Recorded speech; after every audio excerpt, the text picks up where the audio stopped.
and step up to. That's what I would like to share with you in our little time together this afternoon. How to face those fears, how to face those doubts, and how to conquer those doubts, conquer those fears, and win.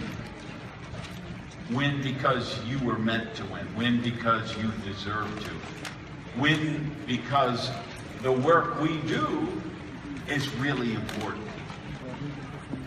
It makes a difference. You know, when I joined this business 25 years ago, I just joined because I wanted to make money. I'd been poor my whole life.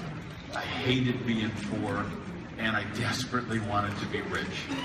And I got into the network marketing business to get rich. But along the way, I discovered something extraordinary. I discovered that the work we do really matters. That we make a difference in people's lives. We make a difference with the products from the people who lose weight, have more energy, get healthier, but most importantly, they live longer. They live better. And those are the testimonials you'll never hear at your meetings, because nobody would know that they were going to drop dead of a heart attack at 45, and instead they lived to 75 because they got good nutrition. They might never know that. So that's a testimonial you'll never hear, but those kind of testimonials are real in our business. And we make a difference with the money, with the business, with giving people self-sufficiency, with giving people freedom, giving people choices, letting people control their own destiny, build their self-esteem, take pride in their work, model the right behavior for their children. What we do is really, really important. And because it's so important, we have to face down those fears. We have to get over those doubts. We have to conquer them. So let's talk about them, what they might be. What are the, because if I talk to, and I've talked to more than 2 million people in my career, and you know what is the 3 fears that come back again and again and again? Let me tell you what they are. Fear number 1 is fear of rejection. They're afraid if I call people, they're going to turn me down. If I try to prospect them, they'll say no. If I invite them to a meeting, they won't want to come. And they have this fear of rejection. But that fear of rejection is a bad premise. And when the premise of something is wrong, everything that comes off of that premise is wrong. And why I say that fear of rejection is a bad premise is because you're supposed to get rejected. You are absolutely supposed to get rejected. And if you aren't getting rejected, then you're not doing the business. And anybody that you would see on this stage this weekend, whether it's Luca or Edison or any of the diamonds you see walking across, I promise you, they have all been rejected. And the reason they're on the stage today is because they've been rejected more times sooner than you were. They were willing to go and get that rejection.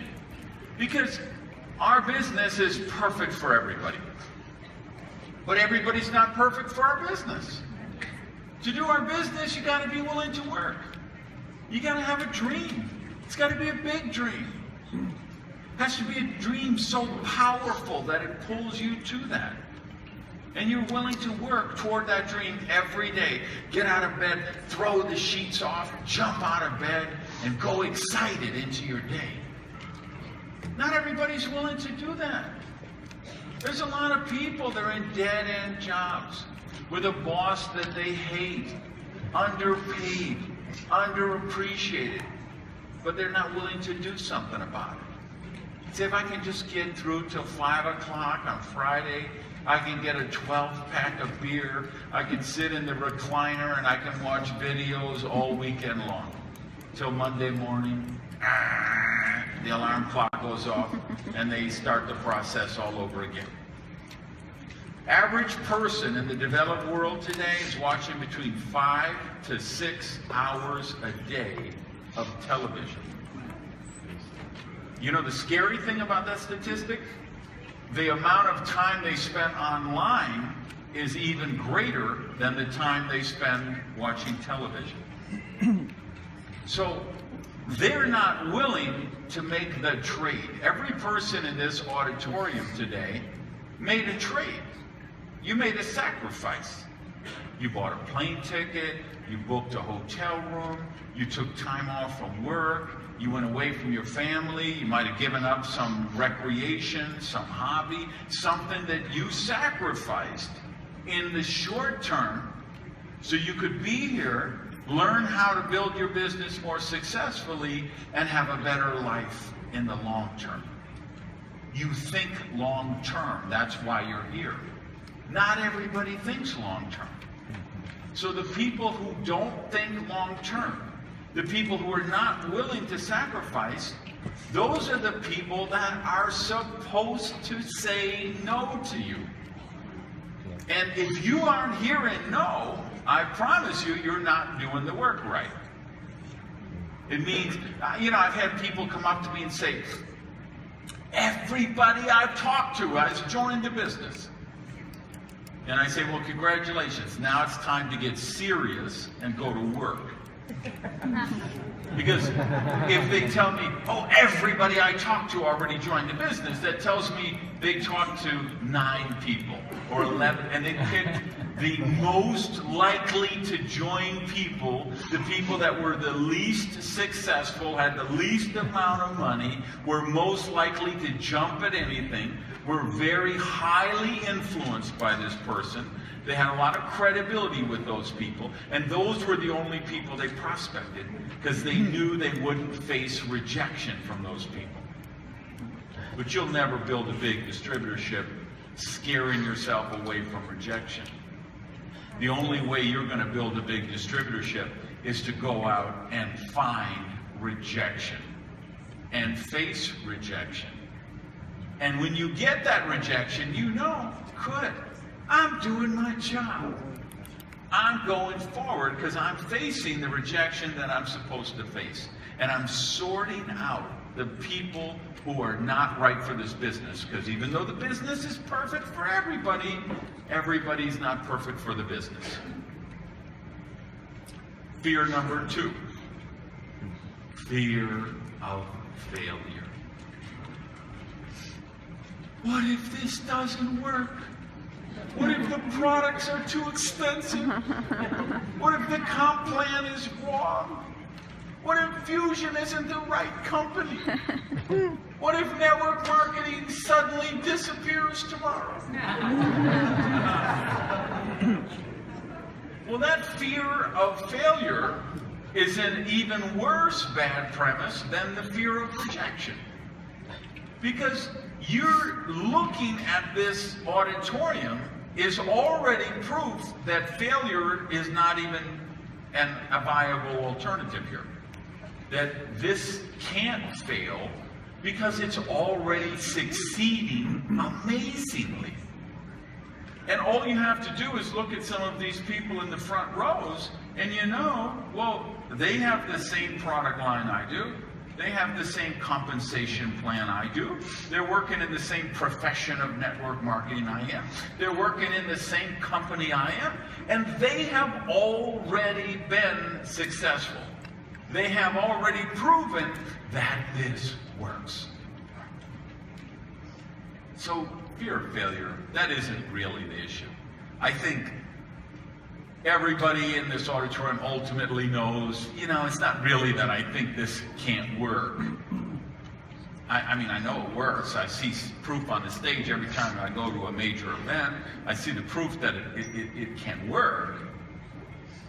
So what's the third fear? What's the real fear that's holding people back?